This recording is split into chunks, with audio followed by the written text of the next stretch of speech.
Erev Tov Mevorach Birshut Morai Verabotai.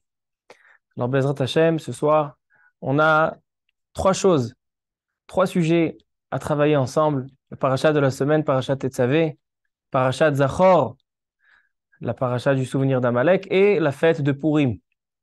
Et Bezrat Hashem, vous savez, le shiur de ce soir, j'ai eu un énorme plaisir à le préparer parce que j'ai trouvé des choses vraiment magnifiques et j'espère que je vais pouvoir réussir à vous transmettre, comme ça vous aussi, vous en profiterez autant que moi ou même plus. Bezrat Hashem. Notre paracha de la semaine n'a pas énormément de sujets, elle n'évoque pas beaucoup de sujets. Au début de la paracha, on parle de l'huile d'olive qui servait pour allumer la menorah, mais la paracha, principalement, la majorité de notre paracha nous parle des habits du Kohen. Il y a le Kohen Idiot, il y a le Kohen Gadol, mais les habits du Kohen, de la fabrication et des habits du Kohen, sur ça se focalise notre paracha. À la fin de la paracha, on voit comment il va introniser les Kohanim, il va leur mettre le Shemen HaMishcha, l'huile, il va faire Tenoufa et le Mizbeach HaKetoret. Mais principalement, le point central de la paracha, c'est les habits du Kohen et du Kohen Gadol. Et c'est quelque chose qui est très, très, très interpellant, puisque la Gemara dans Masechet Megillah, dans la page 11, va ramener un verset de notre paracha, un passouk de notre paracha, et elle va le rattacher à la Megillat Esther. Donc ça veut dire qu'il y a une Gemara qui va rattacher la paracha de la semaine, paracha Tetzavé, à Megillat Esther, l'histoire de Purim. Quel est ce sujet? Au sujet des habits du Kohen Gadol. La Gemara dans Masechet Megillah, dans la page 12, nous dit la Gemara, Vayhi bimei Achashverosh, ou Achashverosh amolech mehod uvad kush. Après, il est écrit, Beharoto, et kevod malchuto, et yekar tiferet gedulato. Dit la Gemara Masechet Megillah, c'est quoi Beharoto et yekar? C'est quoi le yekar? C'est quoi le tiferet malchuto? Dit la Gemara, c'est le pasuk dans Parashat Tetzavé, Bigdei Kehuna. Melamed, Amar Rabbi Yossi bar Chanina, Melamed, Shelavash Bigdei Kehuna. On apprend que Achashverosh, le jour du festin, lorsqu'il a invité tout le monde et tout le clan Israël s'est rassemblé à ce repas, il s'est habillé avec les habits du Kohen Gadol du Beth Amikdash. On sait que l'histoire de Purim, elle était après la destruction du premier Beth Amikdash, avant la construction du deuxième. Et Achashverosh s'est vêtu, s'est habillé avec les habits du Kohen Gadol lors du festin qu'il a organisé. Et notre question ce soir sera, qu'est-ce qu'Achashverosh il veut? Pourquoi il a besoin des habits du Kohen Gadol? Et quelle est la profondeur de ces habits du Kohen Gadol qui vont en fait nous définir l'histoire de Purim, qui va nous définir ce festin, ce fameux festin. On va voir Bezrat Hashem, un commentaire magnifique de Rabbeinu Yaakov Milissa. Vous avez entendu sans doute parler du Netivot HaMishpat, Chavot Dat. Il y a un grand commentaire sur le Shulchan Aruch, dans Choshel Mishpat, c'est Netivot HaMishpat. Dans Yoredea, principalement la Chot Nida, c'est Chavot Dat. L'auteur, c'est Rabbi Yaakov Milissa. Et sur la Megillat Esther, il a un commentaire qui s'appelle Megillat Starim. Un commentaire, et on va découvrir des choses magnifiques. On va ramener aussi le Shem Ishmuel, le Bnei Issachar et d'autres. Vraiment des pirouchim niflaim. Maintenant, Rabota, il faut savoir que non seulement que Achashverosh, lorsqu'il a organisé ce festin, le fameux festin où les Béné Israël sont arrivés et ils ont mangé de son pain et ils ont bu de son vin et il y avait des femmes prostituées, etc. Ce fameux festin qui a causé la xéra sur le clan Israël. La Gemara nous dit que les élèves de Rabbi Shimon Bar Yochai lui ont dit pourquoi Nitraïvu Klaya Boto Ador? Pourquoi cette génération, il y a eu un décret du ciel qu'il fallait qu'il soit tué? Parce qu'ils ont profité, ils ont participé à ce festin. Donc, ça, Rabotai, dans l'histoire de la Megillah, elle est un peu longue. Et des fois, on se dit, pourquoi on a besoin de commencer par le Achashverosh et le festin? Commence directement Achara devari baele Haman. Commence chez Haman. Il y a une opinion dans la Gemara qui dit que la Megillah, elle doit se lire depuis Vaïbime Achashverosh, et que si je n'ai pas lu depuis Vaïbime Achashverosh, lo yatsa edechova. C'est-à-dire que le festin, c'est en fait la racine et le cœur de l'histoire de Purim, et on voit que Achashverosh s'habille en Kohen Gadol. Non seulement ça, Rabotai. Il y a une autre Gemara que la Gemara nous dit dans la page 11, ça c'est la page 12, la Gemara, page 11 dans Masechet Megillah, nous dit que non seulement que Achashverosh, il a pris les habits du Kohen Gadol, mais il a aussi utilisé les ustensiles du Beth Amikdash. Il a sorti les verres, il a sorti les pelles, il a sorti la menorah. Il a utilisé dans ce festin les ustensiles. Donc on n'a pas seulement qu'il est habillé en Kohen Gadol, mais il a aussi les ustensiles. Et Rabotai, c'est pas fini. Dans le commentaire Megillat Starim de Rabbeinu Yaakov Milissa, au tout début de la Megillah, il nous dit la chose suivante. Dans le passouk, il est écrit, le passouk nous décrit le château, la forteresse du roi Achashverosh, là où il a invité tous ses invités. Et comment c'était construit? Chour, karpas utrelet, achuz bechavle butz ve'argaman, al gelile kesef ve'amude shesh, mitot zahav vachesef, al ritzpat va'ad vashesh ve'dar ve'socharet. Des lits en or, des poutres d'argent, un parterre en marbre, vraiment le palais le plus prestigieux qu'il puisse y avoir. Et vient le Megillat Starim, le Rabbi Yaakov Milissa, il nous dit pourquoi c'était créé comme ça, pourquoi il a fabriqué, pourquoi il a construit son château comme ça. Il dit Yadoua she'et ze leumat ze asa Elokim keshem she'ayu tzrichim mishkan ve'adanim ukla'im ve'amudim la'amshachat hakdusha.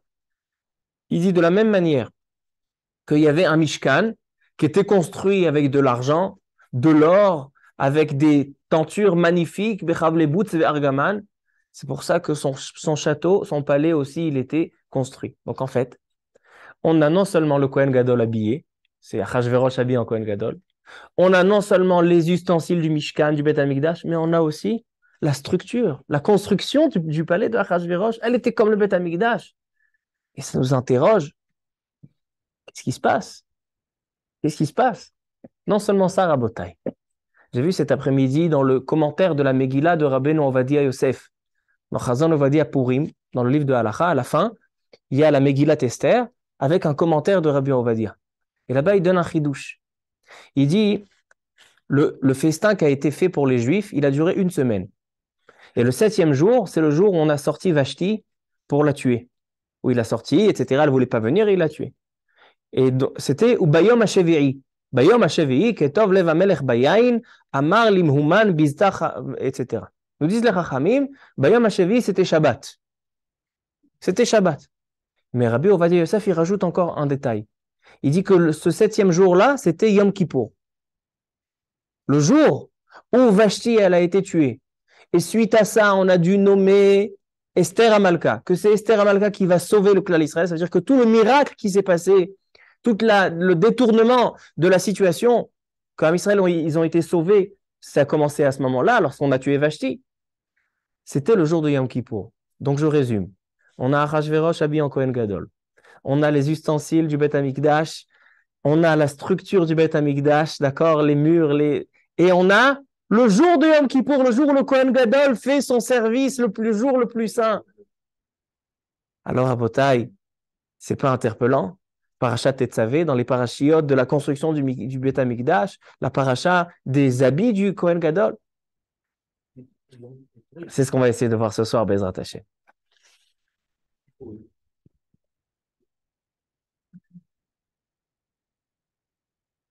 Avant de poursuivre notre route, vous savez quoi, hein? Encore un exemple. C'est pas fini.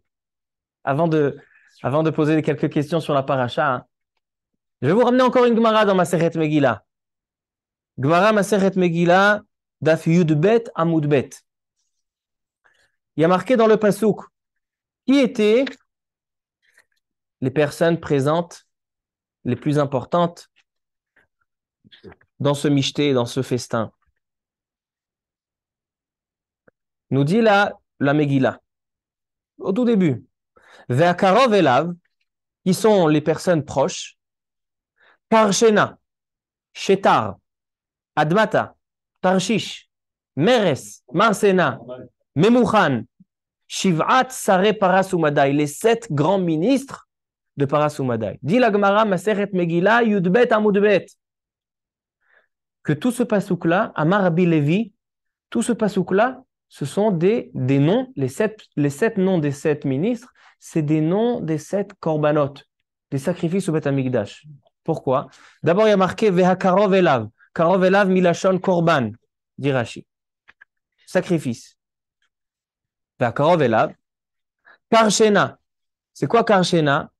Amrou Malaché Asharet. Les anges sont venus ce jour-là, le 7e jour, donc Yom Kippour, Shabbat, le 7e jour du festin à Shushan Abira, avec les Juifs et Achashverosh.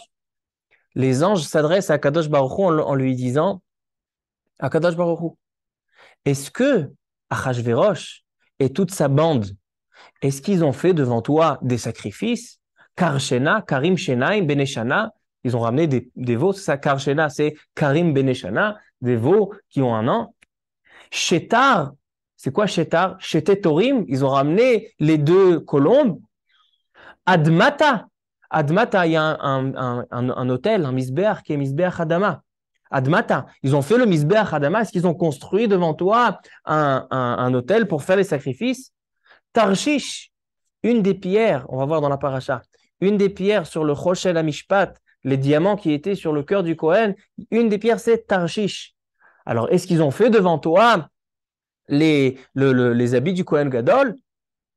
Meres, Marsena, est-ce qu'ils ont, il y a marqué dans le travail, le service de Yom Kippour, ça aussi il dit Ravadi Yosef, c'était Yom Kippour, il dit, qu'est-ce qu'on fait à Yom Kippour pour pas que le sang qu'on faisait les korbanot, comme le Kohen il était seul à faire le service, on avait peur que le sang sèche et durcisse. Donc qu'est-ce qu'ils faisaient? Ils étaient Memares. Alors Meres, Marsena, est-ce qu'ils ont mélangé devant toi le sang? Alors, encore un élément de service au Beth Amikdash. Est-ce que ce festin, c'est un service au Beth Amikdash? Il y a un Kohen Gadol, il y a les Kelim du Mishkan, il y a la construction, il y a les Korbanot. Ou bien c'est un festin de faute qu'Am Israël, ils ont perdu, on a décrété qu'Am Israël doit mourir ce jour-là. C'est vraiment quelque chose qui est très, très interpellant. Et Bezrat Hashem, je souhaite éclaircir un petit peu vos yeux à ce sujet. Alors, avant de répondre, on va poser une petite question sur la paracha. La paracha de la semaine, elle a une particularité, qui est un personnage qui manque dans cette paracha. Moshe Rabbeinu, dans toute la Torah, depuis que Moshe Rabbeinu est né, donc dans Parashat Shemot, il n'y a pas une paracha où le mot Moshe n'est pas mentionné.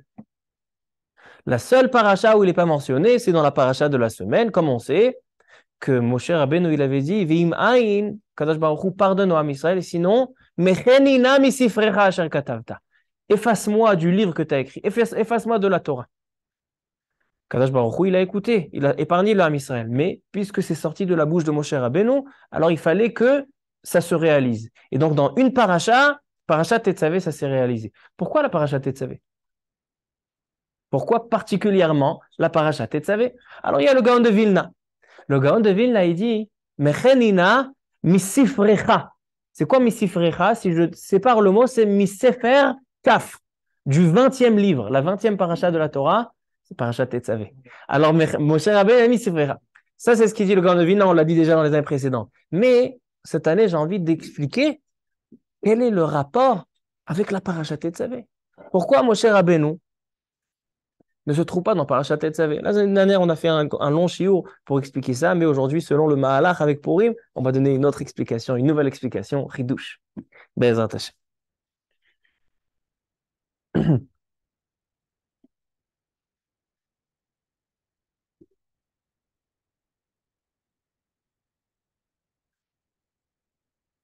Le Kli Yakar, dans notre paracha, pose une question. Amou Malaché Asharet, les anges sont venus le 7e jour du festin, ils sont venus chez Akadosh Baruch Hu et ils lui disent, est-ce que tous ces Madiim ou Parséim, tous ces Iraniens, est-ce qu'ils ont fait devant toi des sacrifices? Demande le Kliakar.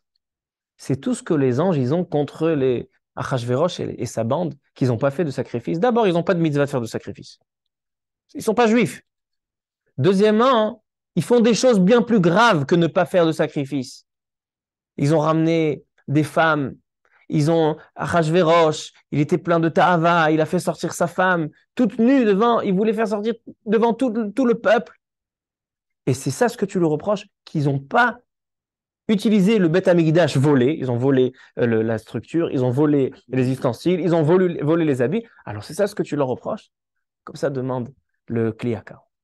Alors Abotai, venez, on essaye d'expliquer un petit peu le Inyan. Avant d'expliquer, il faut se focaliser sur le sens du festin de Purim, le sens du Mishté. Au début de la Megillah, on voit Achashverosh qui gouverne sur 127 pays, 127 États. Asa Mishté lechol sarav va'avadav. Quel est le but de ce festin? Tous les Mefarshim s'interrogent. Le Ibn Ezra, le Megillat Starim, le Malbim, tous les Mefarshim s'interrogent. Quel est le sens de ce festin? Alors le Ibn Ezra donne 3 réponses.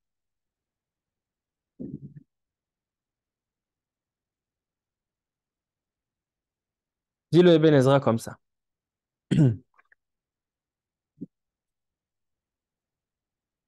Asa Mishté. Demande le Ibn Ezra.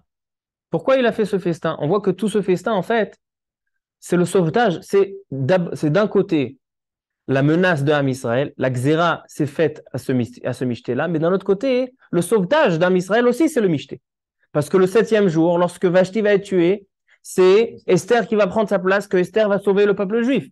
Donc en fait, ce Mishté-là, c'est là où tout se passe. Et le décret de mort sur Ham Israël, et le décret de vie, et le sauvetage. Mais pourquoi Achashverosh a organisé ce festin? Première raison, dit le Rabbeinu Avraham Ibn Ezra. Il ramène la Gemara Megillah Yud Aleph, qui a sa mishté, ba'avur shechashav, kefi cheshbono, vera'a sheiga'alu Israël. La Gemara dit dans Megillah que Achashverosh, il a fait un calcul. Achashverosh, il n'était pas bête. Il y a une machloket dans la Gemara. Est-ce que piqué achaya ou tipé shaya? En tout cas, on voit que Achashverosh, il a fait un compte. Il a calculé que 70 ans sont passés depuis la destruction du premier Beth Amikdash. Et Hachem a promis aux Juifs qu'après 70 ans, il reconstruira l'autre Beth Amikdash. Il va les sauver, les délivrer de l'exil. Achashverosh, il voit, on a passé les 70 ans, on a passé le délai. Si c'est ça, Akadosh Baruch Hu ne va pas les sauver. Alors c'est pour ça qu'il a fait un festin. Il a fêté ça. Première raison dans l'Ibn Ezra. Deuxième raison, Yashomrim, Sheshakat Milchamot. Il y en a qui disent que pourquoi il a fait ce festin? Parce qu'il était en cours de beaucoup de guerres. Il a entrepris pas mal de guerres. Et là, il a gagné, Baruch Hashem, il a gagné beaucoup de guerres. Donc, il a fait un festin. Troisième explication, Veyeshomrim, Shenasa et Vashti. C'était en fait le mariage de Achashverosh et Vashti. Donc, les 7 jours, c'est les Sheva Brachot. D'accord? Et le cadeau, le voyage de noces, le 7e jour, il a envoyé Vashti seul en voyage de noces dans l'au-delà. Top. Alors, Rabotai, ça c'est les 3 raisons du Ibn Ezra. Maintenant, on attaque le Megillat Starim, Rabbeinu Yaakov Milissa, l'auteur du Netivot HaMishpat. Zi Rabbeinu Yaakov Milissa. Tzorech hanes shel sipur hamishte. Il y a aussi une explication du Malbim, mais je n'ai pas envie trop de m'élargir. Tzorech hanes shel sipur hamishte uma shehaya beshushan. Dit le Megillat Starim. Pourquoi la Megillah a besoin de développer ce festin, ce mishte, etc. Shemesaper godel hasin'a shel Achashverosh vetachbolotav haya rak lechalotam. She'areh bechoshvo, en fait, il va reprendre le Chavodat, le Megillat Starim, il va construire sa thèse, construire son explication il va fonder cette explication sur la première réponse du Ibn Ezra, qui est la Gemara dans Masechet Megillah, qui nous dit que Achashverosh a vu que sont passés les 70 ans, le délai de la délivrance, et c'est pour ça qu'il a fêté ça. Mais il dit, c'est pas seulement fêter ça. Il dit, Achashverosh, il voulait terminer avec le peuple juif. Il a vu que Hachem ne veut pas les sauver, on a passé le délai, et maintenant, qu'est-ce qu'il va faire? Il va leur retirer toute leur kedusha, toute leur élévation qui leur reste par leurs patriarches et par leurs actions, et il va les ancrer dans sa touma. Voilà le sens, voilà le conseil qu'il a reçu de Haman, parce qu'il a dit à les Memouchan, Vayomer Memouchan, Haman, il a donné un conseil à Achashverosh. Le même conseil qui a été donné de Bil'am à Balak. Elohehem shel elu sonezima. Lui dit Haman à Achashverosh, sache, puisque tu vois que maintenant qu'Hachem a passé le délai et il ne les sauvera pas, alors maintenant, retire-leur toute la kedusha qu'il leur reste et va rentre-les dans la touma. Comment? Sache que leur Dieu, leur Elohim, il déteste la débauche. Elohim shelenu sonezima. Alors fais-leur un festin où tu leur donneras à manger et à boire et ils viendront fauter par des femmes que tu vas leur procurer. Comme ça, donne conseil à Haman à Achashverosh. Maintenant, on continue.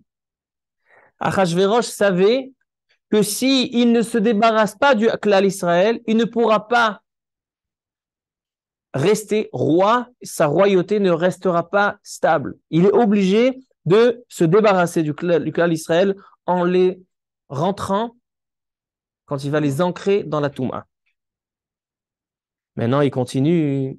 Il dit, c'est pour ça, Rabotai, vous connaissez tous la question. Pourquoi la fête de Purim, c'est la seule fête où les Juifs ne la fêtent pas en même temps? Ceux des villes entourées de murailles, le 15. Ceux des villes qui ne sont pas entourées de murailles, le 14. Pourquoi? Le Ran, au début de Masechet Megillah, il pose la question. Il dit, le Megillat Starim, il dit en fait, toute la base de la fête de Purim, elle est sur ça. Achashverosh, il a dit, dans quelle ville je vais faire ce festin et dans quelle ville je vais en terminer avec le peuple juif? À Shushan Abira. Shushan Abira, c'était une ville qui était entourée de murailles. Il dit à Achashverosh, de la même manière, écoutez ça, et selon cette phrase, vous allez tout comprendre.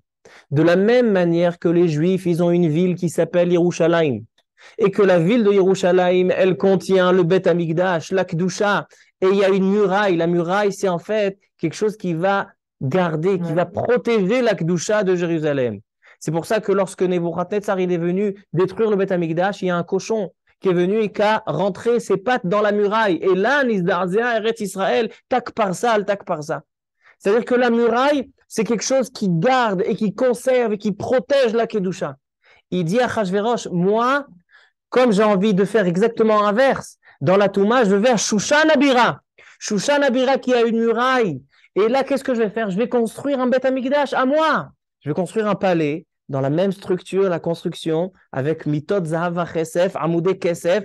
Je vais ramener les Kelim du Bet Amikdash et je vais m'habiller comme un Kohen Gadol pour pouvoir vraiment faire un service. Et quel jour? Quel jour sera le summum? Le jour où je vais les massacrer? C'est le 7e jour. Shabbat et Kippour.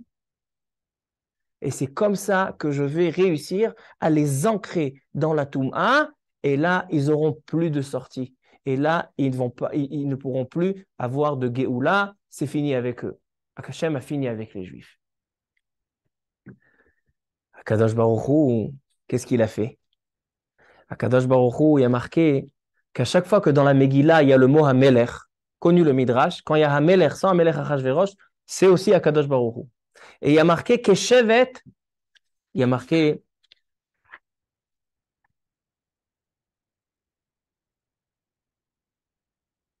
dans le Passouk que le roi, Hamelech, s'est installé à Shushan.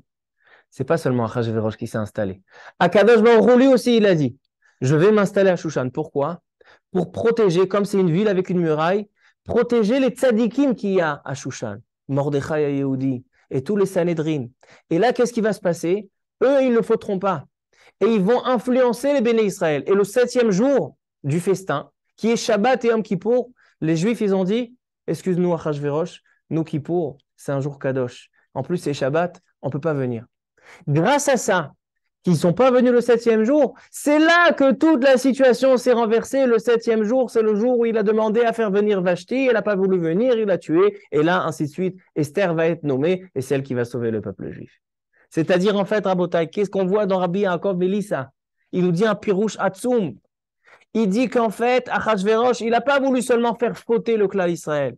Il n'a pas voulu seulement fêter que Am Israël n'auront plus de Géoula. Achashverosh voulait en terminer une fois pour toutes avec le peuple juif, que de la même manière que Am Israël, ils ont une manière de s'ancrer dans la Kedusha, alors lui, il va les ancrer dans la Toum'a. Il va prendre tous les paramètres de la Kedusha et il va les installer dans la Toum'a. Il va le faire dans une ville entourée de murailles, comme Jérusalem qui est entourée de murailles. Il va construire un palais comme la même construction du Beth Amikdash. Il va ramener les ustensiles du Beth Amikdash. Il va s'habiller comme un Kohen Gadol le jour de Kippour. Tout ça pourquoi? Pour les ancrer dans la Toum'a. Ça, c'est la première explication qui nous donne, qu'on voit dans le Chavodat Megillat Starim.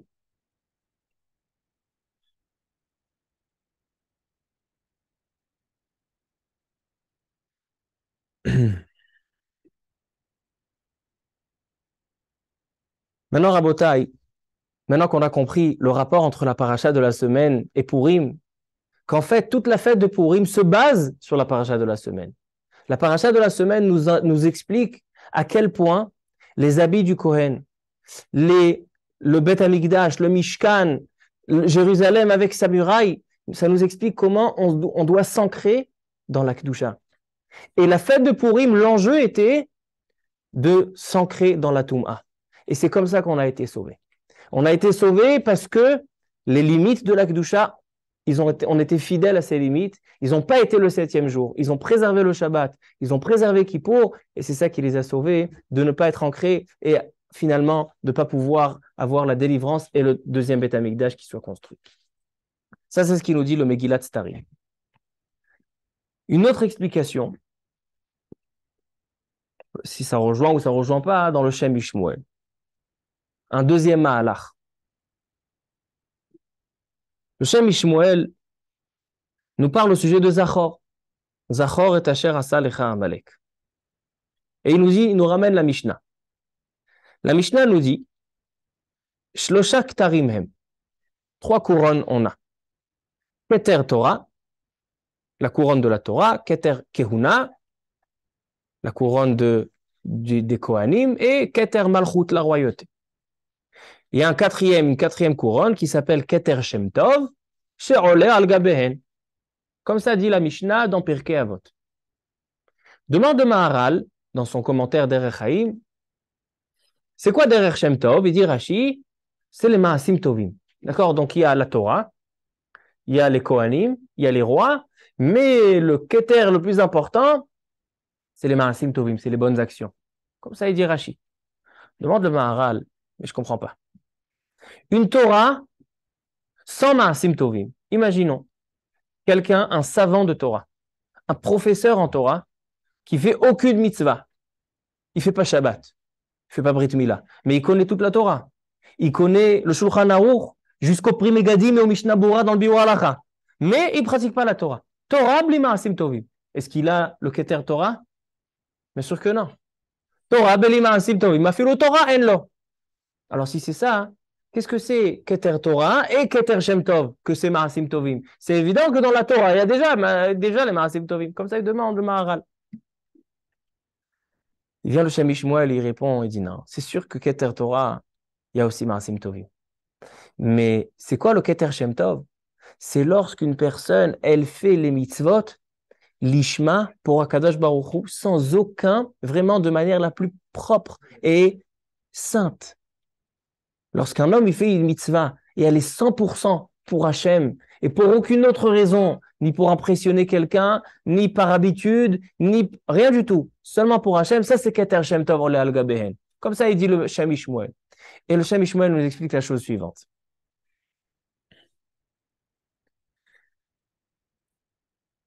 Il dit, ces 3 couronnes, puis la 4e couronne, ils ont un parallèle. Dans les patriarches, on a Abraham, Yitzhak et Yaakov. 3 couronnes. Et la 4e couronne, Moshe Rabbeinu. Et on va expliquer tout à l'heure quel est le rapport. Il continue le Shem Ishmuel. Dans les fêtes du calendrier juif, on a Pesach, Shavuot et Sukkot. Et le 4e, qui est au-dessus, c'est Shabbat. Dans les galouillotes, les exils, on a 3 galouillotes, puis la 4e. C'est quoi? Bavel, Paras Umadai, Yavan et Edom. Edom, que c'est Ishmaël, Esav, Amalek. Tous ensemble. Maintenant, il dit, le Shem Ishmuel, il explique le rapport, il va nous rattacher tous ces parallèles. Il dit comme ça. Il dit, si on prend Avraham Avinu, Yitzhak et Yaakov. Yitzhak, c'est la Midat HaGevura. Yitzhak, c'est la rigueur. La rigueur, c'est la royauté. Un roi sans rigueur, c'est pas un roi. Pour pouvoir être roi, taper sur la table, il faut avoir Midat Adin. Yaakov Avinu, c'est la Torah. Donc, Yitzhak, c'est Keter Malchut. Yaakov, c'est Keter Torah. Avraham Avinu, c'est Keter Kehuna. Plusieurs explications pourquoi Avraham, c'est Kehuna, parce qu'Avraham, il a fait des korbanot, etc. Avraham, c'est Kehuna. Donc, on a les 3 Ktarim, Torah, Kehuna, Malchut, qui sont en parallèle avec Avraham, Yitzhak et Yaakov. Moshe Rabbeinu, c'est Keter Shem Tov. Keter Shem Tov, celui qui est en proximité avec Hachem, c'est quelqu'un qu'Akadosh Baruch Hu, il parle avec lui, PL, Pe'ada Berbo. Ça, c'est les 4 avec les 4. On continue. Dans les galouillotes, les exils, on a Galout Bavel. Galout Bavel, quel est le caractéristique de Bavel? C'est la peur. Nebuchadnezzar Melech Bavel est marqué dans le Midrash. Emma, c'est la peur, c'est le traumatisme, c'est Bavel. C'est le Malchut. Bavel, elle montrait sa royauté, elle faisait peur au Klal Israël.